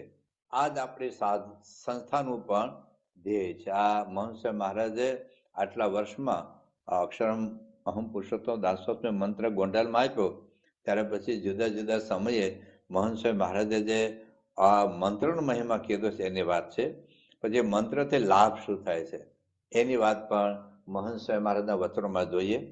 તો અક્ષરમ અહમ પુરુષોત્તમ દાસોસ્મી આ ધ્યેય મંત્ર સમજીને સ્થિર મને એક ચિત્ત થઈને જપીએ તો માયાના બધા જ આવરણોથી પર થઈ જઈએ. દિન દિન પ્રત્યે વૃદ્ધિ પામીએ, રહસ્ય ઉકેલાય અને માયાથી પર થવાય. કેટલી ગજબની વાત છે આ, વિચારવા જેવું છે. અક્ષરમ અહમ પુરુષોત્તમ દાસોસ્મી એ મંત્ર જ માયા પાર કરે. આ મંત્રથી દેહાભિમાનથી પર થવાય. આ મંત્રનું ખાલી ઉચ્ચારણ કરીએ ને તોય બ્રહ્મરૂપ થઈ જઈએ, એકાંતિક થઈ જઈએ ને મહારાજની ભક્તિ સદાય અખંડ નિર્વિઘ્ન કરી શકીએ. અક્ષરમ અહમ પુરુષોત્તમ દાસોસ્મી મંત્રથી તો નિર્વાસનિક થઈ જવાય, બ્રહ્મરૂપ થઈ જવાય ને મુક્તોની પંક્તિમાં ભળી જવાય. આ મંત્રથી તો અનંત અનંત મુક્ત થયા છે. આ મંત્ર જેટલો સિદ્ધ થાય એટલી સમજણ દ્રઢ થાય અને છેવટે મહારાજ સ્વામીના ચરણોમાં બેસી જવાય. જો આપણે અક્ષરમ અહમ પુરુષોત્તમ દાસોસ્મી મંત્ર બરાબર પચાવીએ, એ રીતે દ્રઢપણે માનીએ અને એ પ્રમાણે વર્તીએ તો આ છેલ્લો જન્મ થઈ જાય. અક્ષરમ પુરુષોત્તમ દાસોસ્મી ખાલી બોલવામાં નહીં, પણ ખરેખર હું અક્ષર છું અને પુરુષોત્તમના દાસ છું એવું મનાય તો આ દેહના ભાવ ટળી જાય. આ મંત્ર જપ્યો તો આવરણ ભેદાતા જાય. બધાથી નોખા પાડવા માટે અક્ષરમ અહમ પુરુષોત્તમ દાસોસ્મી મંત્ર છે. આ મંત્ર દ્વારા તલવાર ને મ્યાન જુદા હોય એમ દેહ ને આત્મા સ્પષ્ટપણે જુદા મનાવવા જોઈએ. આપણે પોતાને જીવાત્મા માનીએ તો અહમ મમત્વ બધી લાઈન તૂટી જાય. તમે પોતાને આત્મા જ માનતા હો તો પછી આત્મા ઉપર કેટલા દેહ ધર્યા? આત્માની જન્મભૂમિ કઈ? આત્માના સગા સંબંધી કોણ? આપણે આત્માને થોડોક જરાક વિચાર કરીએ તો પણ બધા પ્રોબ્લેમ સોલ્વ થઈ જાય. થોડીક દ્રષ્ટિ લંબાવી તો બધું સોલ્યુશન આવી જાય. અક્ષરમ અહમ પુરુષોત્તમ દાસોસ્મી મંત્ર સમજાઈ જાય તોય ઘણા બધા ઉકેલ આવી જાય, ઘણું બધું સેટલમેન્ટ થઈ જાય, ઘણી બધી સ્પષ્ટતા થઈ જાય, ઘણું બધું ઓવરટેક થઈ જાય. આપણે પોતાના જીવાત્મા માનીએ તો બીજી લાઈન તૂટી જાય અને સુખિયા થઈ જઈએ. દેહને આત્મા નોખા કરવાની વાત છે. એ માટે અક્ષરમ અહમ પુરુષોત્તમ દાસોસ્મી આ યથાર્થ મંત્ર આપણને પ્રત્યક્ષ પ્રમાણ મેળવ્યો છે. અનંત બ્રહ્માંડમાં બધા જીવ દશામાં છે. જીવ દશામાં હોય એટલે સુખ આવે નહીં. દેહના ભાવથી કોઈ રીતે તમે આગળ જઈ ના શકો. જીવ દશા દેહ ભાવ ટાળવા માટે અક્ષરમ અહમ પુરુષોત્તમ દાસોસ્મી એક જ મંત્ર છે. અક્ષરમાં કોઈ દેહનો ભાવ જ નહીં. આ મંત્ર બધું જ કાપી નાખે અને એવો ભક્ત અતિ સુખી થઈ જાય. જેમ જેમ અક્ષરમ અહમ પુરુષોત્તમ દાસોસ્મી મંત્રની દ્રઢતા વધે તેમ તેમ આપણને વધારે સુખ અને આનંદ આવે. આ મંત્ર બરાબર સમજીને સિદ્ધ થયો હોય તેને એવી સમજણ આવે કે દુઃખને સુખમાં ફેરવી નાખે, પોતે બળમાં રહે ને બીજાને બળ આપે. આ મંત્ર સુખ દુઃખ માન અપમાન બધું કાપી નાખે. જેમ જેમ અક્ષરમ અહમ પુરુષોત્તમ દાસોસ્મી આ મંત્ર વધુ સમજાય તેમ તેમ વધુ આનંદ ને સુખ આવે. અને જો આ મંત્ર બરાબર પચાવીએ તો આનંદના ફુવારા એ મંત્ર યથાર્થ જીવમાં ઉતારવો તો પછી કોઈ પ્રશ્ન રહે જ નહીં. ખરેખર પોતાને અક્ષર સમજાય તો કોઈ વસ્તુ નડે નહીં. અક્ષરમ અહમ પુરુષોત્તમ દાસોસ્મી એટલું સાચું છે અને બીજું બધું તુચ્છ અને ક્ષણિક છે. અનંત બ્રહ્માંડો કાળ કર્મ માયાથી પીડાય છે. આ ત્રણ બધાનો ભચેડો કરી નાખે છે. કોઈ તેનાથી પર થઈ શકતા નથી. પણ અક્ષરમ અહમ પુરુષોત્તમ દાસોસ્મી આ મંત્રથી આપણે તેનાથી પર થઈ ગયા. કામ ક્રોધ વગેરે દોષો તો કેટલા નીચે છે તેનાથી પર થઈ જઈએ. અક્ષરમહમ પુરુષોત્તમ દાસોત્મી મંત્ર પ્રમાણે રહેવું તે નિર્વિકલ્પ સમાધિ. અક્ષર બ્રહ્મના સાધનપણાને પામીને કેવળ ભગવાનની મૂર્તિ વિશે નિમગ્ન રહેવું એ જ નિર્વિકલ્પ સમાધિ છે. પછી તમે જ્યાં હો ત્યાં પણ આ રીતે રહેવું તે નિર્વિકલ્પ સમાધિ છે. રોજ ઉઠતાની સાથે જ અક્ષરમહમ પુરુષોત્તમ દાસોસ્મી આ મંત્ર 2 વાર બોલો તો બળ આવે. જો અક્ષરમહમ પુરુષોત્તમ દાસોસ્મી દેવી આપણી સ્થિતિ થઈ જાય તો પછી ભગવાન ક્યાં જવાના છે? આપણી ભેગા જ રહેવાના છે. અક્ષરમહમ પુરુષોત્તમ દાસોસ્મી મંત્રનો આપણે જો ખરેખર વિચાર કરીએ તો આપણે કેટલી હાઈટ ઉપર આવી ગયા છીએ. પ્રકૃતિ પુરુષ પર્યંત જે અક્ષરથી કોઈ મોટું નથી તે અક્ષર તો હું છું. અક્ષર બ્રહ્મ ગુણાતીતાન સ્વામી અનંત કોટી બ્રહ્માંડના ધરતલ છે અને પરબ્રહ્મ શ્રીજી મહારાજ તો એનાથી પણ અનંત ગણા પર છે. આમ સમજીને આપણે મંત્રનું રટણ કરીએ તો આપણને કેટલું ગૌરવ જાગે. હવે મનસુખ મહારાજ આ મંત્ર સિદ્ધ કરવાનો આદેશ આપે છે. આપણે અક્ષરમહમ પુરુષોત્તમ દાસો મંત્ર સિદ્ધ કરવાનો છે. એ માટે રોજ ઉઠતાની સાથે અક્ષરમહમ પુરુષોત્તમ દાસો મંત્ર 2 વાર બોલો. રોજ સમય મળે ત્યારે વાક્ય યાદ કરવું. કઈ નહીં તો રોજ સવારે પૂજા શરૂ થાય ત્યારે પૂરું થાય ત્યારે 2 વખત તો પોતાને સંભળાય તેમ અવશ્ય બોલવું. અક્ષરમહમ પુરુષોત્તમ દાસો મંત્ર દ્રઢ કરીને રાખજો. હવે આપણે એના પર જવાનું છે, આ જ કરવાનું છે. હું આત્મા છું, અક્ષર છું, બ્રહ્મ છું એમ ફક્ત બોલવાનું નહીં, પણ એવા બ્રહ્મરૂપ થવાનું. બ્રહ્મરૂપ થયા વિના કાંઈ થાય એમ નથી. બ્રહ્મરૂપ થાય ત્યારે તેના હૃદયમાં ભગવાન નિવાસ કરીને રહે. અક્ષરમહમ પુરુષોત્તમ દાસો મંત્રને સમજવો ને તે પ્રમાણે રહેવું તો ખરેખર સત્સંગ કર્યો કહેવાય ને તો જ ખરેખર સત્સંગ થયો કહેવાય. માટે મંત્રનું રટણ કરવું અને તેનો વિચાર કરવો. મનમાં ગમે તેવી ભાવના હોય તે કેન્સલ કરીને આ ભાવના પકડવી કે હું અક્ષર છું ને પુરુષોત્તમના દાસ છું. આટલો જ મંત્ર પકડવાનો છે. આ કરવાનું જ છે. આજે નહીં તો કાલે, પરમ દિવસે, 100 વર્ષે ને લાખ વર્ષે પણ આ તો સિદ્ધ કરવું જ પડશે. અક્ષરમહમ પુરુષોત્તમ દાસોસ્મી એ રીતે વર્તવા પ્રયત્ન કરવો. અત્યારે તો નથી પણ એ રીતે વર્તવાનો પ્રયત્ન કરવો. આ લાઈન પકડવી. અક્ષરમહમ પુરુષોત્તમ દાસોસ્મી એ લાઈન પકડવી. અક્ષરરૂપ થવું છે, અક્ષરરૂપ થવું છે, અક્ષરરૂપ થવું છે એ લાઈન પકડવી. પ્રસન્ન ચિત્તે ભક્તિભાવપૂર્વક અક્ષરમહમ પુરુષોત્તમ દાસોસ્મી એમ પવિત્ર મંત્ર ઉચ્ચારણ કરવું. પોતાના આત્માના વિશે અક્ષર બ્રહ્મની વિભાવના કરવી. અક્ષરમહમ પુરુષોત્તમ દાસોસ્મી બોલીને છૂટી ગયા એમ નહીં, આખો દિવસ એ ભાવના કરવી કે હું અક્ષર છું અને પુરુષોત્તમના દાસ છું. આ સિદ્ધ કરવાની વાત છે. આ વાતને વિચારીને ધારવાની છે કે હું અક્ષર છું અને પુરુષોત્તમના દાસ છું. દેહ ભાવથી છૂટા પડવા માટે અક્ષરમહમ પુરુષોત્તમ દાસોસ્મી મંત્ર સમજીને જપીએ. આ કર્યા વિના છૂટકો જ નથી. પરંતુ એકવાર કઈ આ પતી જવું નથી, કેમ કે અજ્ઞાન તો આપણને અનંત જન્મથી વળગ્યું છે. હવે એક દિવસમાં ક્યાંથી થાય? એટલે અખંડ આ મંત્રનું રટણ કર્યા કરવું. આમ રટણ કરતા કરતા અક્ષરભાવ પ્રગટ થાય. અક્ષરભાવ પ્રગટ થાય તો તેમાં શ્રીજી મહારાજ રહે છે. અક્ષરમહમ પુરુષોત્તમ દાસોસ્મી આ જ ભજન કર્યા કરવું. ગુણાતીતાન સ્વામી કહે છે ને કે 8 પર ભજન કરવું છે. હું દેહ નથી, દેહમાં રહેવો એવો જ હું આત્મા છું, અક્ષર છું, બ્રહ્મ છું ને મારા વિશે પરમાત્મા પરબ્રહ્મ પુરુષોત્તમ પ્રગટ પ્રમાણ અખંડ રહ્યા છે. આવું ભજન પણ સમજીને કરવું. પોપટની જેમ બોલ્યા કરીએ એમ નહીં. આપણે કહીએ હું અક્ષર છું પણ સમજતા નથી. બીજી સેકન્ડે તો ક્યાંય ને ક્યાં વિચાર આવે. આપણે પાપા પગલી કરીએ છીએ, સારું છે, પણ આપણે આગળ ને આગળ વધવું. અક્ષરમહમ પુરુષોત્તમ દાસોસ્મી મંત્ર મુજબ તમે શુદ્ધ અક્ષર રૂપ છો. ભલે અત્યારે ગમે તેવા છો પણ મૂળમાં તો તમે શુદ્ધ અક્ષર રૂપ જ છો. ગુણાતીતાન સ્વામીએ કહ્યું કે વિષય લોપી નાખતા હોય તોય મૂળમાં તો તમે અક્ષર રૂપ છો. લાઈન ચોખ્ખી છે, ક્લિયર કટ છે, તમે અક્ષર રૂપ છો. અક્ષરમહમ પુરુષોત્તમ દાસોસ્મી આ લાઈન પકડવી. જે વાસ્તવિકતા છે, હકીકત છે તે આ છે કે આપણે અક્ષર રૂપ છે. માટે આ ભાવના દ્રઢ કરવાની છે. આપણે આ લાઈન પર ચાલ્યા જાઓ. આપણે સામાન્ય નથી કે રાજા મહારાજા ઇન્દ્રિય કાંઈ નથી, પણ પ્રકૃતિ પુરુષથી પર એવા અક્ષર છીએ. અક્ષરમહમ પુરુષોત્તમ દાસોસ્મી મુજબ અક્ષરરૂપ થઈને શ્રીજી મહારાજની ઉપાસના કરવાની છે. અક્ષર જેવા થઈને પુરુષોત્તમના દાસ થવાનું છે. અનંત જન્મોથી કેટલી ધામધૂમ કરી છે, પણ હવે આ જન્મે તો આપણે અતિશય નિર્વાસનિક થઈને ગુણાતીત રૂપ થઈને શ્રીજી મહારાજને ધારવા છે. હવે અક્ષરમ પુરુષોત્તમ દાસોસ્મી મંત્ર બોલો ત્યારે સમજણપૂર્વક બોલજો કે આપણે કેટલા પર છીએ. આ મંત્રથી કેટલા પૂર્ણ કામ થઈ જઈએ એ દ્રષ્ટિએ આ મંત્રમાં આગળ આગળ વધતા રહેવું. અક્ષરમ અહમ પુરુષોત્તમ દાસોસ્મી મંત્ર બોલવો સહેલો છે, રોજ બોલીએ છે, પણ દેહ ને આત્મા ભેગા ને ભેગા રહે છે. અક્ષરમ અહમ પુરુષોત્તમ દાસોસ્મી બોલે પણ આત્માને ભેગા દેહ ને ભેગા થઈને બોલે છે. કેવળ આત્મા આ મંત્ર બોલે તો કામ થાય. બે જુદા પાડવાના છે. આ જ આપણી સાધના છે. તો મહંત મહારાજે આ મંત્ર આપ્યા પછી જુદા જુદા સ્થળે જુદા જુદા સમયે વ્યક્તિગત અથવા તો સમૂહમાં આ અક્ષરમ અહમ પુરુષોત્તમ દાસોસ્મી બોલીને જે કઈ વાતો કરી છે એનું આ બધું સંકલન છે. આ એક જ મંત્ર ઉપર લગભગ અત્યારે 350 પેજ લખાઈ ગયા છે.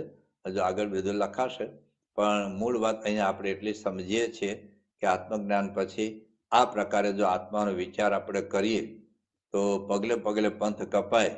જેમ જેમ આપણે ચાલતા જઈએ લખતા લખતા લયો થઈ જાય. પેલા કને કઈને ક ઘૂંટતા હતા એમ કરતા કરતા બીએસસી થઈ ગયા, બીકોમ થઈ ગયા, બીએ થઈ ગયા, એલએલબી થઈ ગયા, કોઈ ડોક્ટર થઈ ગયા, હાર્ટ સર્જન થઈ ગયા, કોઈ સીએ થઈ ગયા, એમબીએ થઈ ગયા. શરૂઆતમાં ભલે કને કાંઈ કને એબીસીડીનું એ શીખતા હોય એમ આગળ વધી શકીએ એમ છે. શ્રીજી મહારાજ અને આજે મહંત મહારાજ આપણને ભ્રમરૂપ કરવા માગે છે. ભ્રમરૂપ કરવાનો જ આ પ્રોજેક્ટ છે. એમના માટે જ આ બધી પ્રવૃત્તિ છે. એમના માટેનો જ આપણે એમનો આ બધો દાખલો છે. તો એમને થોડોક આપણે સપોર્ટ કરીએ. મેં વાત કરી કે ડૉક્ટરને આપણને હાજર કરવા હોય, પણ આપણે ડૉક્ટરને સપોર્ટ કરીએ એટલે શું? એને દવા ટાઈમે લઈએ, એ કઈ પ્રમાણે આપણે આહાર વિહારનો સંયમ રાખીએ તો ડૉક્ટરને સપોર્ટ આપ્યા કહેવાય, તો ડૉક્ટર આપણો રોગ ટાળે. એમ આપણે પણ શ્રીજી મહારાજ અને મહંત મહારાજનો તો તાન છે કે આપણને ભ્રમરૂપ કરવા છે, પણ એમનો આ આદેશ છે કે તમે અક્ષરમ અહમ પુરુષોત્તમ દાસોસ્મી મનનપૂર્વક, ચિંતનપૂર્વક, વિચારપૂર્વક, સમજણપૂર્વક જો આપણે બોલીએ રાખીએ, રટન કરી રાખીએ તો ધીરે ધીરે વાત સિદ્ધ થાય. તો શ્રીજી મહારાજ મહંત મહારાજને પ્રાર્થના કરીએ કે આ જ્ઞાનમાં આપણે દ્રષ્ટિ પડે, આત્મવિચાર આપણે સાધના કરીએ અને હવે આત્મ સાક્ષાત્કાર થાય એટલે કેવું થાય એની વાત આપણે આવતા પ્રવચનમાં કરીશું. ત્યાં સુધી સૌને જય સ્વામિનારાયણ.